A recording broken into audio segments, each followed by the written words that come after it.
The following podcast contains strong language and ridiculous cartoon scenarios conjured up by two self-proclaimed comedy wizards. Between you and me, they're more like Saturday morning court jesters fueled by sugary cereal. But either way, the opinions expressed and presented are mere musings, so please humor their well-intentioned hijinks with a laugh and not by taking anything they say seriously. Unless, of course, you want to pay them to say something else. Could always use a new pair of shoes.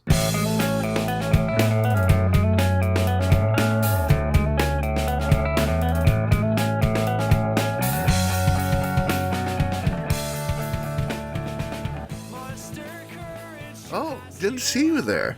Were you perhaps waiting for an episode of ReviewParty.com? I'm Brent. I'm Matt.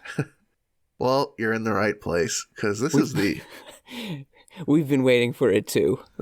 We've been sitting here for fucking hours waiting for you, dude. So, yeah, I guess we'll get the show on the road. Matt, do you have a review for this fine listener?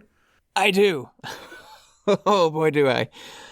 It brings me great pleasure to bring to you a Google Maps review from which we can, make fun of like we do with all the reviews that we typically do. Sometimes.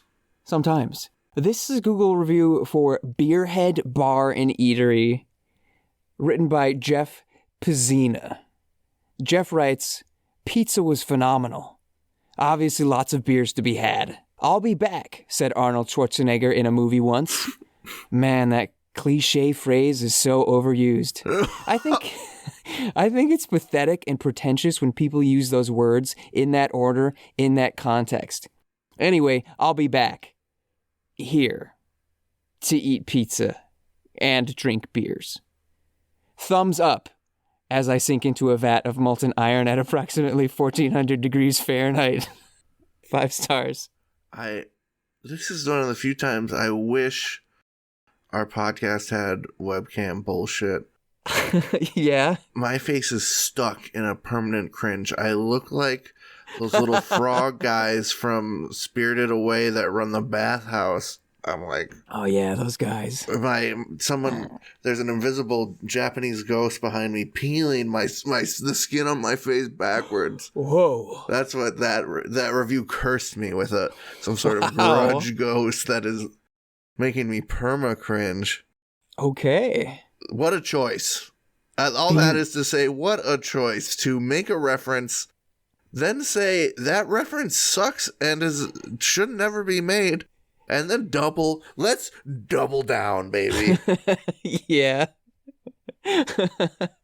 I mean, maybe I'm just jealous. I've never made such a bold comedic choice in my life as an amateur / professional court jester. Review writer, right? Review reader. Review enjoyer. Mm-hmm. That's the kind of bold choice that I don't think I could ever have the confidence to make. Yeah, it brings to mind something from our last episode where if you limit yourself in your art form, sometimes that can make things more creative. Sometimes maybe not. He just picked, the tube of black paint. And he's going to try and make art with it. This guy said, all right, I'm going to write these internet reviews, but I know I have this annoying habit of making outdated movie references. So every time I do, I'm going to put myself down viciously for doing it. That's how I'll make interesting reviews. He cracked the code. Well, he did it. It caught my eye, mostly just because I love the image of Arnold Schwarzenegger's thumb. The slow curl into the thumbs up as it sinks into the lava. Oh, yeah. Yeah, nothing does beat that. The only image that sticks with me more than that from Terminator 2 is him cutting his fucking arm open to show that he's a robot to the Skynet people. But that's for a different reason. Yeah. Or Arnold's cheeks from the first movie. Heck yeah. Unforgettable. Why are you going to go and rob Bill Paxton with a blue mohawk to get clothes, Arnold? You don't need them. I mean, in the 80s when people saw Terminator, they had never seen anything like that shit. And I bet there was a lot of skeptics in the audience, people that weren't really into sci-fi that got skeptics in convinced that to way. go. Yeah, I skeptics. I thought skeptics like, there's no way that's a real man. That's actually no human ass could look that tight. Well, I mean, I'm sure lots of people had that reaction, in a sort of visceral way. It's so smooth.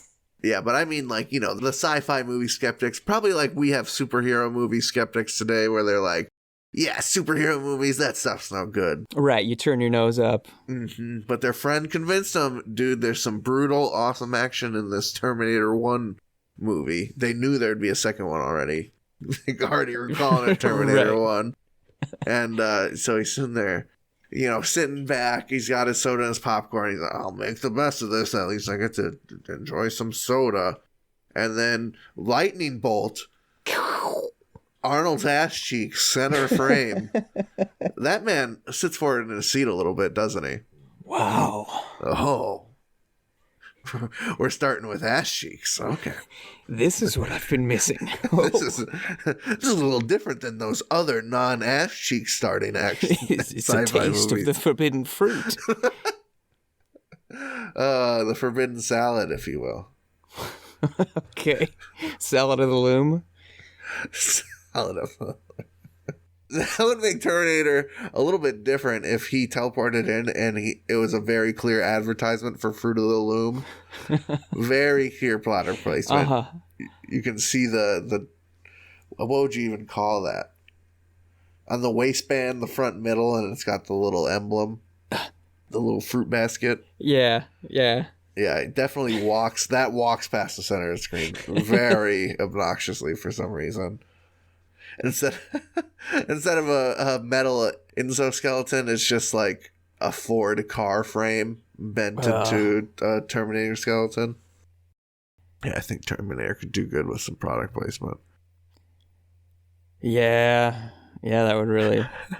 Instead of Hasta La Vista, baby, he could just say, Yo quiero Taco Bell. God. In the 80s, it probably would have been, Where's the Beef? Right? John Connor, think outside the bun. I'd still watch it. I would too. I watch the stupid remakes with Christian Bale and shit, so They know they got my money. Yeah. I can't wait till I'm out of that 25 to 34-year-old male demographic, so I'm not that main thing that everyone's advertising to. I want to be old. I want to be a boomer, so no one's making stuff for me anymore. I can just have my old stuff. Jitterbug phones and stretchy pants. Yeah, the kids they got like their phones implanted in their eyes. We're gonna have to go to jitterbug eye implants to get our easy mode eye. It'll just be in our glasses because we're scared. It'll be bifocal phone glasses. Yeah, I don't want my glasses to go full computer. Just bifocal them. Yeah, top half. That's regular shit. If I want the Iron Man hood, I look through the bottom half of my glasses. Another $1 trillion idea, Apple. Yeah. I can't wait for the check. In the meantime, though, I have another review. Please. This is for the Barilla Blue Box Penny Pasta 16-ounce box. Non-GMO pasta made with durum wheats. Semolina, Italy's #1 pasta brand, kosher certified pasta. It's that Barilla pasta that it's the most. It's in the blue box. Yeah, it's the pasta brand pasta. This review from Amazon was written by Melissa A. They title it, Worth Paying Extra For. They write, I used to think pasta was pasta. Not so. This has a texture that is so much better than ordinary pasta. It holds the sauce just right. It tastes perfect and feels right, not mushy. A little more expensive than ordinary pasta and worth every cent. 5 stars. This feels right. This just feels right, doesn't it? This is It's probably because it's kosher, if that's why it feels right. Yeah, the blessings, it really comes through that little bit of extra love. That's why I can hold on to the sauce. It's so good. It's that God in the water that they're flicking on it for that extra stick. I mean, Melissa, far be it from my place to say anything about cooking, especially pasta, but how long you cook it is going to affect whether it's mushy or not. Mm-hmm. To some extent, yeah, the pasta itself may matter, but... To that end, Matt, yes. if she is blown away by this Barilla Blue Box penne, what the fuck was she eating for pasta before? Just like Blue Box, she would just throw away the cheese packet and that's her pasta? Like, I don't know. If this is some sort of new unexplored pasta realm for her, I fear greatly for what she was purchasing before. Yeah, there's a joke in my family about one of my mother's friends, I guess we'll call a family friend, who, well, didn't wait until the water was boiling to put in the pasta. She just threw the pasta in the water and then turned it on. Rookie mistake. The glue, everything is it's just glue. You're making glue because the gluten is coming out of the pasta. It's just sticky mush. And she's like, well, I'm just going to throw it in a crock pot and add some sauce to it. Oh, it's really just gruels out at that point. Yeah. Slop. Yeah, it looks like can I have some more, sir? Oliver Twist, like slop that's being thrown at people. So it's not, I don't know. It's difficult to mess pasta up, but people can do it and do it poorly.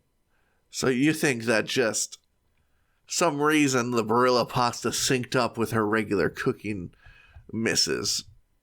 Yeah, maybe they placed the instructions on the box a bit better. These funny words here. Oh, add a dash of salt to my water. Yeah, the other pasta was a 5-minute cook. This was a 7-minute cook. She's not familiar with the numeral 5. She's a little more solid on the numeral 7. Now, what is this hooked backwards to? I'm gonna put it in for 10 minutes. Yeah, there's your problem, Melissa. I don't know, man. I think you're giving her too much benefit of the doubt. I think she was buying bags of sand, just putting it in boiling water. This pasta, it's not bad. Doesn't hold the sauce very well, though. Like, it's the darndest thing. This bag of mud really is not holding my sauce. It's flavorless. It's dry. It just really turns to mush. Gritty. And if this stuff is blowing her mind, someone's got to bring this woman to a real Italian restaurant. Yeah, go out to eat. Have someone make the pasta in-house. Oh, Melissa, let me tell you. I dare say that even Olive Garden may blow the pants off this young lady. Olive Garden, they know how to do what they do. Right. They do something and do it well. Just like Taco Bell. It's not an authentic Mexican restaurant experience, but it is something. And that something is exactly what you need sometimes. After a 12-pack of beer, you don't want a real taco. Well, actually, yeah, you do. But you also want Taco Bell in a certain different, sick kind of way. Yeah, almost you're punishing yourself for the actions you've taken, choices you've made. You're going down this road. What's one more step? What's one more step under that bell? This could be what really takes me out. Here's hoping. Oh, and then you bite that steak quesadilla with the jalapeno sauce. And you get extra excited. Maybe she gets the same feeling when she has this Barilla pasta as I get as when I have a steak quesadilla from Taco Bell. This is not the best steak quesadilla ever made. This isn't cracking the top 10,000. But damn, as they say, it is hitting. It is hitting all the right spots. You get that gross plastic with all the sauce stuck on it. Why of all the Taco Bell foods, why do the quesadillas need to be stored in something with a window? Well, I don't really get that. That's It's not like it's a gas station food that's like sitting on display. right. The person who made it, knows where to. They're gonna put it in a bag and be done with it. There's no mix-up gonna happen. And it's not a particularly beautiful looking food. It's just sort of a crusty tortilla with some wet stuff in it. But no, you gotta take a good look at it. Yep, that's the quesadilla. No, I'm saving that for after the soft taco. If it was just in a fucking bag, you would still know it's a quesadilla. You know it's a soft taco when you look at it. Yeah. Packaged or not, I'm getting furious. Do you have another review? I do. As long as we're talking about food, do you want on the fast dining scale or the slow dining scale? Let's bring it around fast. Okay. I have a review of Burgers and Shakes, a hamburger restaurant in Hollywood Hills, Florida. And Brian V. Portugal writes this Google review. He writes, "Great food, great staff. I took my mom there, who is 94, and 2 days later, she wanted to go back. Really tasty burgers and fries, thick, rich shakes. A treat just like it was back in the days. Should be on Diners and Dives with Guy. 5 stars."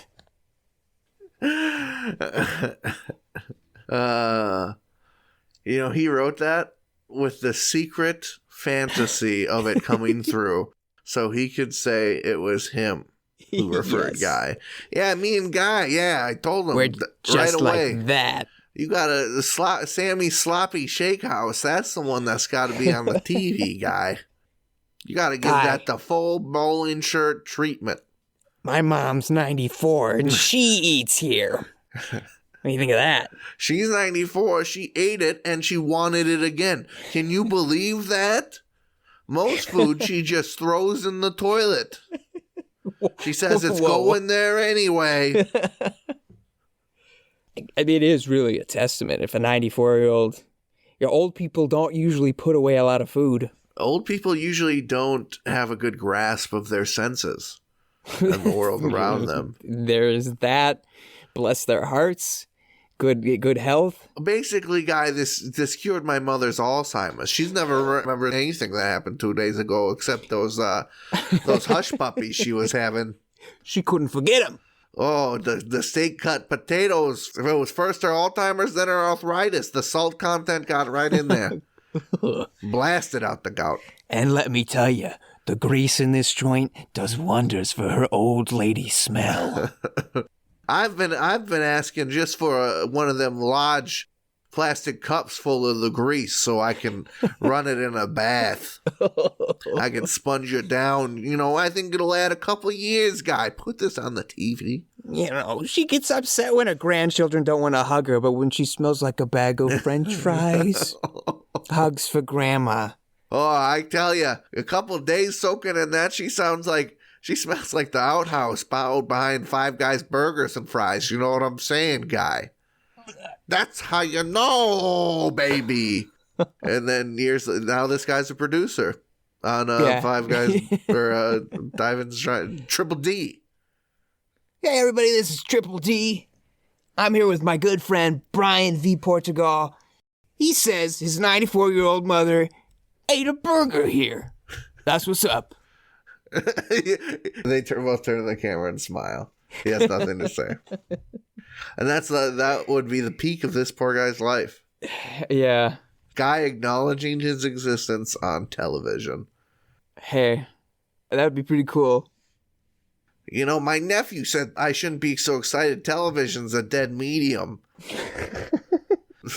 I made him drink the whole cup of burger grease. That'll learn him a goddamn lesson. No one talks to Guy like that on my watch. He embarrassed me, frankly. I got a review Yeah. to get us off. That guy, oof, he's doing something weird to me. I think it's because someone like that actually lives deep inside me. This is for an Amazon brand Rivet Cove mid-century modern tufted leather love seat sofa. 56 feet wide, caramel. That's caramel leather for those keeping track at home. This is written by Jersey Girl. She says, I'm not mad at it. It's been 6 days since the couch was delivered, which I find interesting because it seems like I have had it much longer. Oh. Anywho, it's beautiful. I love the style and color. It really classes up my rec room. I had the matching ottoman for a couple weeks already, and it's held up to my dog so far. The couch does feel a bit firm, but I'm assuming it will break in as time goes on. Even being on the firm side, it's 1,000% more comfortable than my IKEA sleeper sofa I used previously. Editor note, she spells IKEA IK3A just to keep the hounds off her back. Okay. That thing is getting burned. I have high hopes of not having buyer's remorse with this purchase. My dogs play hard and have no idea what personal space is, so they are on the couch a lot, jumping, playing, chewing toys. No visible poles yet, which is amazing.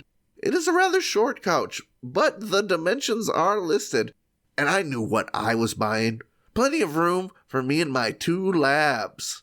If this holds up over the next few months, I would definitely consider getting the matching chair or love seat, or even a second full sofa to balance the feel of my space and allow room for other humans to sit with the dogs and me.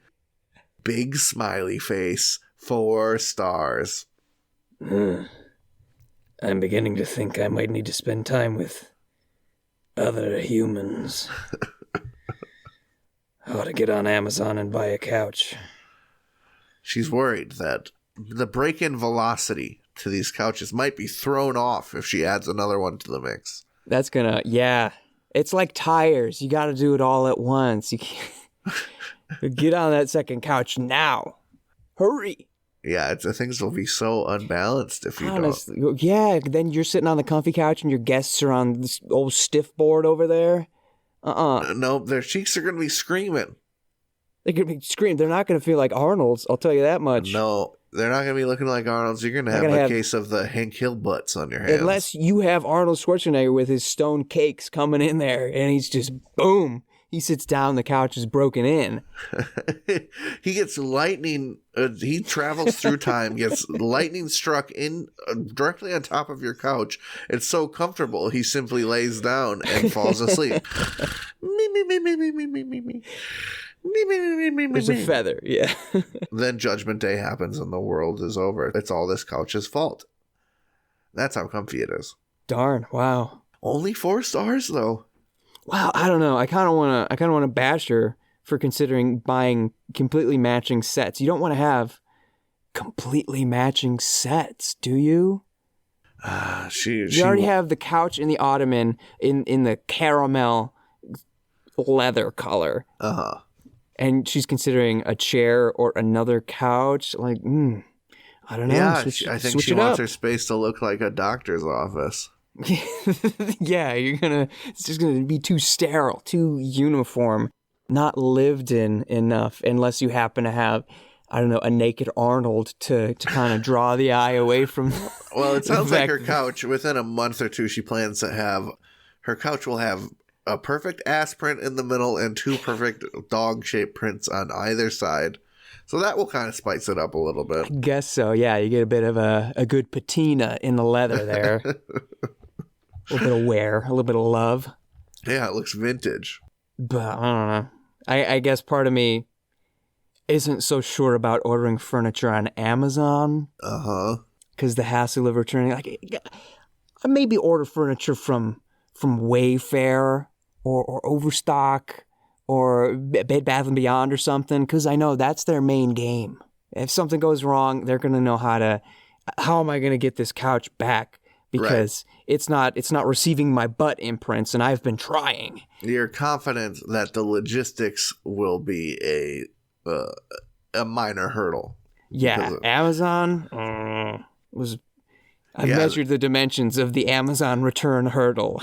It looks steep. Yeah, you think you're returning an Amazon couch? A kid with a messenger bike shows up. Asks you to help him strap it on the back.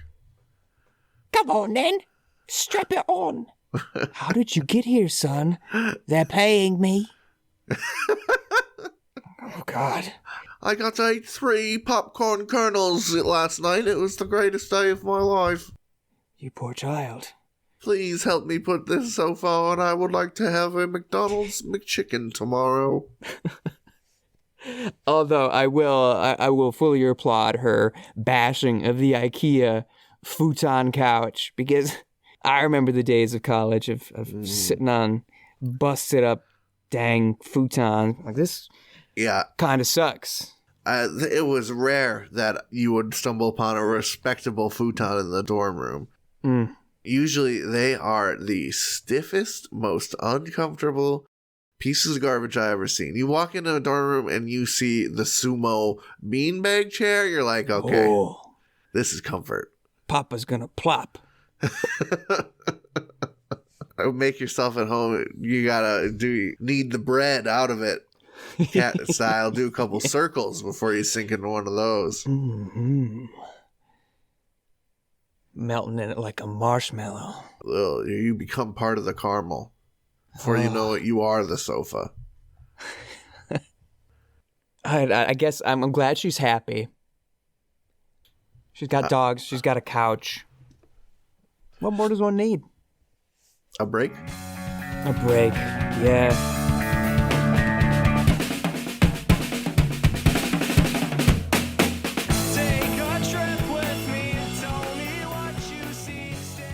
Hey everybody, thank you for listening to our lovely little podcast.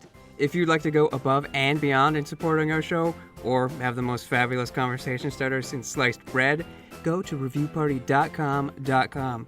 Click on shop and explore some fabulous t-shirt designs. Where's your favorite place to wear a t-shirt? On my body. Mine is at the store. That is a good place to wear a t-shirt. Reviewparty.com. Click shop. Why stop there? Don't stop now. Don't stop me now, because I'm buying a t-shirt. I'm buying a shirt. Ladies and gentlemen, welcome to the second half of the episode, and welcome to Upon Further Review. It's not menacing at all, actually. We're learning stuff here. Yeah, why are you scaring me, man? Oh, yes. Excitement. Jubilism? Is that jubilance? I am jubilant to learn. Because this segment is Jubilism sounds like you had some too many jujubes and you went crazy. That's what it's you called. You had an embolism of jujubes. Anyway, this is Upon Further Review, a.k.a. Oh, I didn't know that. The segment where we look at things that we thought we knew, and it turns out there's some stuff about it that we actually didn't know. We're not omniscient. I'm nodding. And today, we're looking at something that you know, that I know, that millions of people our age and younger and older know, and that is the famed game, The Oregon Trail. The Trail of Oregon. I love that game. I love its spiritual spin-offs. Mm-hmm. I love the sequels. I love every off-brand version of that game. It's good stuff. I love racking up so many buffalo kills on the frontier with my trusty musket that we can't fit that many meats on the caravan. Why do you keep going hunting? We have enough meat. We got a bunch of salted pork, because this is the closest thing to Call of Duty I can play in elementary school. Literally in the school. Right. So that's where we start. That's where the story starts, in a school in 1971. there was a student teacher by the name of Don Rawitz. And he was a student teacher. He was going to college in Minnesota. What's the school? Carleton College, actually. I think we played them in Ultimate Frisbee back in the day, Carleton. Wow, Jimmy, I'm going to name a school after me. Yeah. So he was student teaching, and since he was a young guy, he's like, I'm going to try and make these classes fun. He introduced new concepts into his lessons. Something he did, he and another guy dressed up as Lewis and Clark and sort of did a Q&A with the students. When he was teaching about the Civil War, he wrote songs and performed for the students to try and teach them. This handy-dandy Slate article also says that he worked with a track coach to make a mock trial, the impetus of which was somebody being shot with a starter pistol, which is awesome. But at some point, he's like, I'm going to try something new again. And he remembered seeing board games, like box board games, being used in classrooms and thought that would kind of be a cool idea. So he's working on putting together a sort of board game, and his two roommates who were into math and computer science are like, dude, if you want some help, we can just put that on this computer. And computer at that point is a bit of an exaggeration because it didn't have a screen. It's like a typewriter that you use to text. No GUI yet. None of that Right. GUI. Right. You just type, and then it your input prints out an output on a page, and that's what they're dealing with. But it's 1971. So they did it. They called it Oregon Trail or just Oregon. It's kind of fuzzy. And turns out students loved it. I mean, not only were these students not exposed to computers every day, but also, again, this just sounds like something a rad teacher is doing to make learning fun. Right. If you're an extra studious kid, you know, oh boy, I get to do some real nitty gritty hands-on learning that I don't get to do usually. If you're sort of a slacker doofus kid like me, it's like, oh yeah, in Mr. Wilson's class, I'm just going to get to jerk around and play his little board game for an hour. It's hard not to get soaked, you know, when you're just listening to lectures and doing busy work all day at school. So yeah, it's obviously very popular. He's splitting the kids up into groups of 4 or 5 so they can all have their little squads and take turns and whatnot. And kids are coming back at lunch and after school to play it. And it's like, wow, this is cool. They finished, they made it there, and now they're starting over just to see what else could happen. And then that fall semester ended, and they printed out the source code of the game and deleted it from the school district's mainframe. Back then, that's how you save to the cloud. I guess, yeah. Save it to some paper. Yeah, that's Google Docs of 1972. It's just printing it out. Yeah, this was a fun thing. Okay, it's done. We had it for the fall, and now I'm removing it because I might teach another class next semester, I guess. I don't know. We don't have the reasons, but he deleted it and printed out the source code. And then while he's just sitting at home the next year on Thanksgiving break, he typed it out. I should mention this. He was hired by the Minnesota Educational Computing Consortium. Wow. And while he's just chilling at home, he borrowed, again, one of those old school computers and just typed out the game and uploaded it to their servers so that it was saved somewhere, not just on a piece of paper. And so that anybody else in Minnesota could find it there. But not even satisfied with that, he wrote an article in, let's see, where is it? He wrote an article in the national magazine Creative Computing. Again, just sharing the entire source code for the game.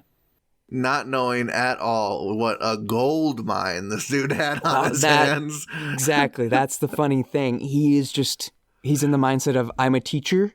Right. This is a tool for teaching. I am going to share it. He thought he made like some silly little crossword thing that, you know, could help fellow teachers. He didn't realize this is a worksheet template. Yeah, this wholesome educator just wanted teachers to do fun things with their students while they learn, not he wasn't a capitalist beast who thought, oh, these kids, they want to play this? I wonder how many dollars they would pay, or their parents, to play this. Yeah. So that's the gist of the story. He's never made any money off of it. Ever. He continued working for the Minnesota Educational Computing Consortium for 20 years. But who is the capitalist beast that scooped his source code for the... That is where, unfortunately, the Slate article just sort of stops. It's satisfied with saying he didn't make any money, but he's all right with it. So I had to dial up trusty old Wikipedia. You're one step ahead of me. I'm one step ahead. And it turns out some guy took and converted it for the Apple II computer. That's probably the one with those black and green, really basic graphics you think of when you think of Oregon Trail. And eventually, like most Apple computers, were just prepackaged with the Oregon Trail. And so I'm looking at all of the iterations of these games. For the most part, from the late 80s to the early 90s, it was the Minnesota Educational Computing Consortium as the developer. So they're like, this was originally ours. We're just going to develop the Oregon Trail. The Oregon Trail in 1990 and 1991. Oregon Trail Deluxe in 92. And they're just, making it for different operating systems. DOS, Macintosh, black and white, DOS with mouse support, Windows 3.x. Sort of like the Tetris effect where, it came out for this. Now we got to make it for everything forever. Right. The ones that we probably played in the 90s were made by the Learning Company. Oregon Trail 3rd, 4th, 5th edition. And strangely, in 2009, it was developed by Gameloft Shanghai and Gameloft New York. What kind of expertise on Oregon do these people have? I don't know. Living up in their precious little city lofts. Yeah, it does make sense. They can't read books up there. In any case, the game, obviously people have been making money off of it. By 1995 alone, the Oregon Trail comprised 1/3 of the consortium's $30 million revenue.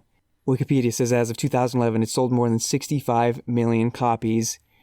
It's in the Video Game Hall of Fame. 65 million copies. Think about that. That's like 65 million people plus have experienced the Oregon Trail. Yeah. That's such a cultural touchstone. Yes. How many other things have we all collectively enjoyed? Spider-Man. That's about it.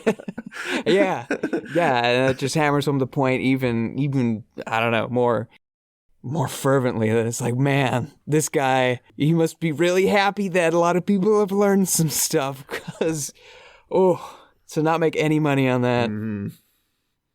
Maybe he bought a t-shirt that said you died of dysentery, and he was happy with that he made his mark. It sounds like he hopefully had some rewarding work going on at the computer learning Probably. And hopefully got a couple, 2-3 bonuses for all his work on those. Yeah, but now the guy who made it didn't make a cent. Do you have a favorite Oregon Trail version? I don't remember the name. I don't remember who made it. Sometime in the 90s, one of those like Scholastic Book Fair $5 educational games. But it was a Nile River version of the Oregon Trail. That's cool. So it was like in the Amazon, you had to raft down the Nile River. Like you picked how much help you got from the locals. People were getting ripped apart by tigers. It was a cool one. I think the Oregon Trail 3rd edition, Pioneer Adventures, was the one that I had. I'm looking at the cover. The one I really remember from school, it was very like storybook drawing version. The graphics were like you would click from storybook screen to storybook screen is how it kind of felt. Oh no, brother. This one had like the video person. Yes, I will sell you my salted pork. Like literally VHS on tape. Yeah, it was real interesting. Just in the game. Let me see. Oregon Trail 3rd edition. Ooh, yeah. That one's kind of cursed. Yeah, that was it. Oh, what an era in games that was. It's so funny because the only other genre to use these graphics are those like old arcade shooter games. Yeah, those strange looking, almost like clay people. Yeah, you're basically just shooting GIFs that are appearing on these like pre-rendered backgrounds. Maybe my memory doesn't serve me right, but I must have played the next edition, the 4th edition perhaps. Looks a little less cursed, but maybe my kid brain at the time just thought, this looks like storybook pictures. I wish it would just look like Pokemon. That's probably what I was thinking. Or I was probably just stoked to be playing video games at school. That's really the Oregon Trail. Mm-hmm. I see it here. It's literally called Amazon Trail. That's cool. It looks like it's also by the Learning Company. Big recommend, folks. If you want to put your little family as the characters in the game, Granny's getting eaten by a tiger. It'll be sweet. Man, another thing I always think about with Oregon Trail, I never knew that dysentery meant you're just shitting yourself to death. Yeah. Maybe I knew that's what it was. I knew it was like bad stomach ache, but I didn't quite understand the gravity of what it means. I certainly didn't know. Yeah, to shit yourself to death. On that note, anything else about our lovely Oregon Trail? Nope, not at all. Nothing. Love you, Oregon Trail. Love you. I got a review. I'll go with one here. This is, again, from Amazon for the Philips Rabbit Ears Indoor TV Antenna. Dipoles and circular loop tabletop antenna, digital smart TV compatible. HD TV antenna. Coaxial cable, black. It's a old school TV antenna for picking up the local stations, if you will. I love it. Yeah. This is written by Grounded Star. They title it, This is Great. They write, I have suffered from poor TV reception ever since moving to Boston 6 years ago. I have had an endless array of antennas, and they all have been terrible. It's probably because I live on the first floor. Still, one TV station is less than half a mile away, and I could just barely get any reception. That has all changed since buying this antenna. When there is any problem at all with reception, all I have to do is turn the unit slightly in one direction or another. I am often very disappointed with many of my purchases. This is an exception.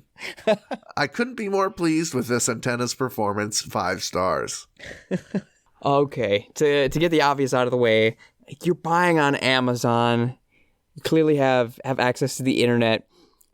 Have you thought about just streaming?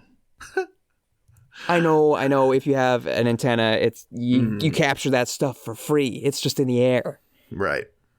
So there is that. But how many antennas have you bought to get to this point? Thousands. It sounds like they have an entire. Yeah, you've got a rogues gallery of failed antennas, looking like mounted on the wall. They treat their purchases like Thomas Edison treats inventions. They didn't purchase 100 antennas that were failures. They got 100 antennas closer to the right one. I guess so. And a couple $200-$300 on the way as well. All worth it. Let me tell you, generally I'm disappointed in the things I spend money on. I bought some potatoes last week. What was I thinking? Fuck them. I gotta mash these things to eat them. I gotta bake them in an oven. I hate russet. How did I get these? I bought some pasta.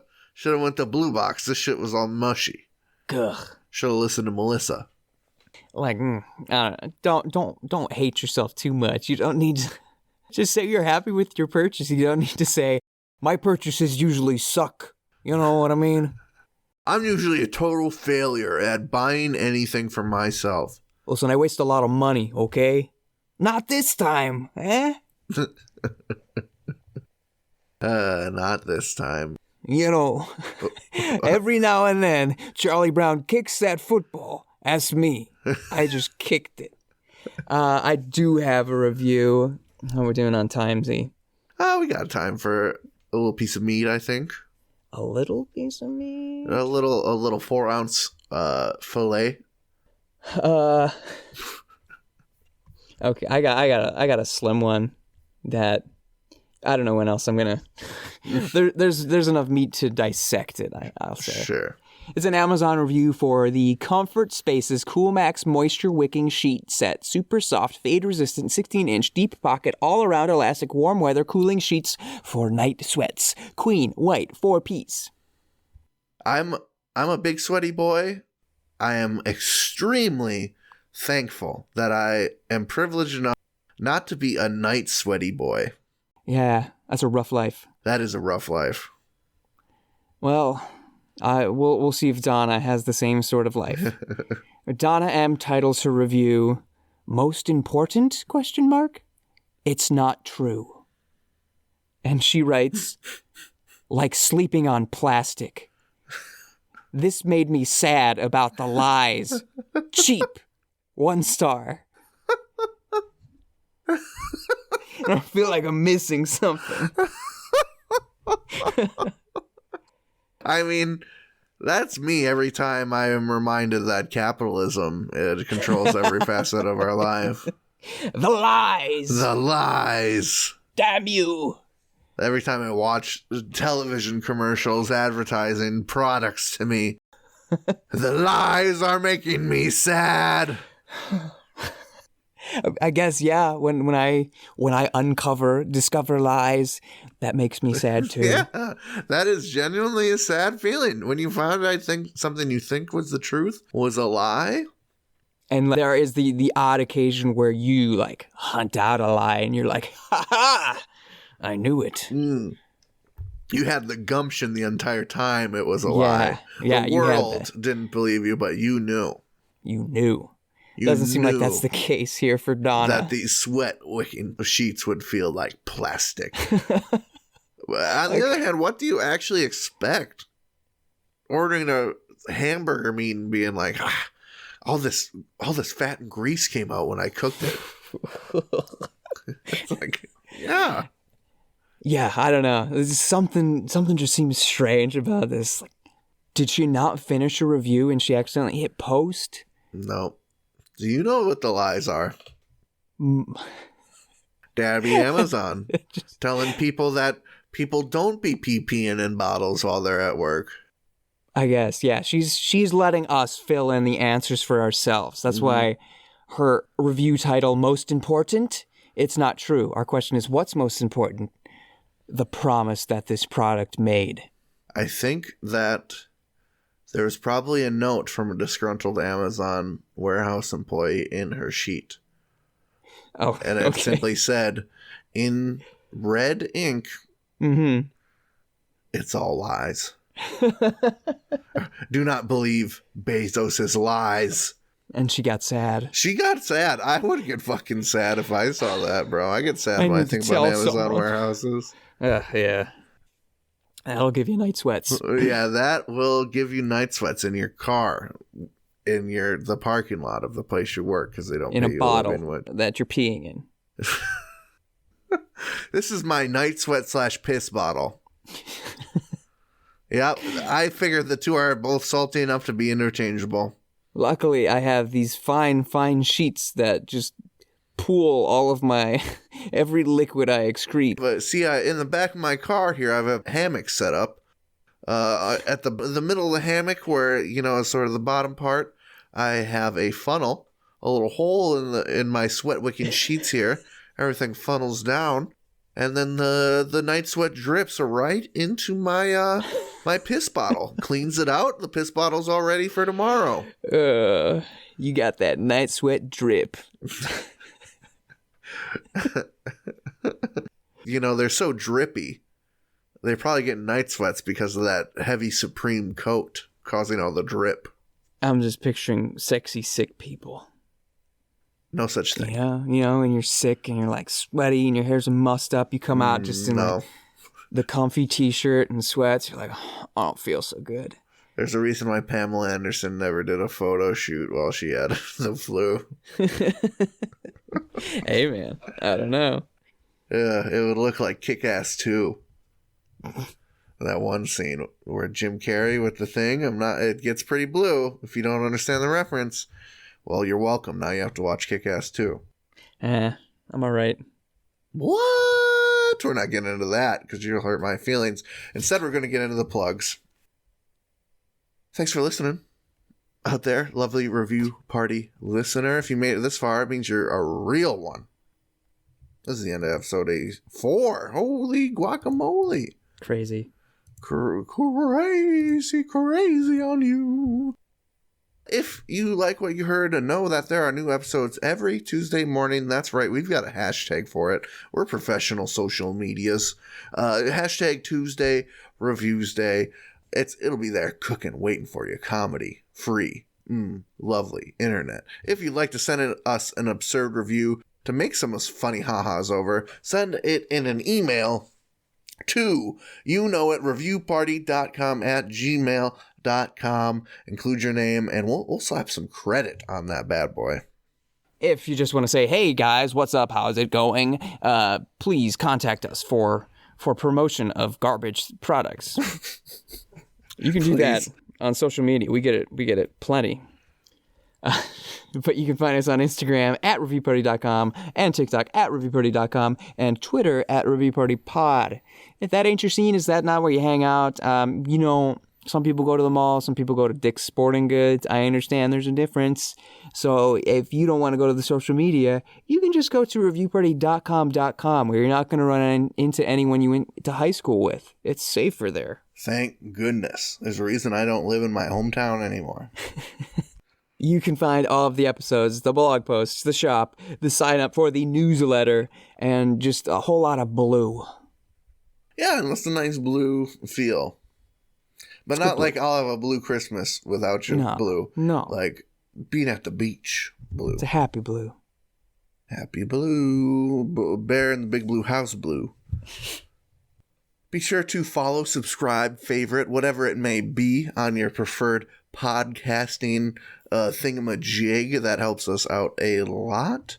If you listen on Spotify, there's a cool little notifications button.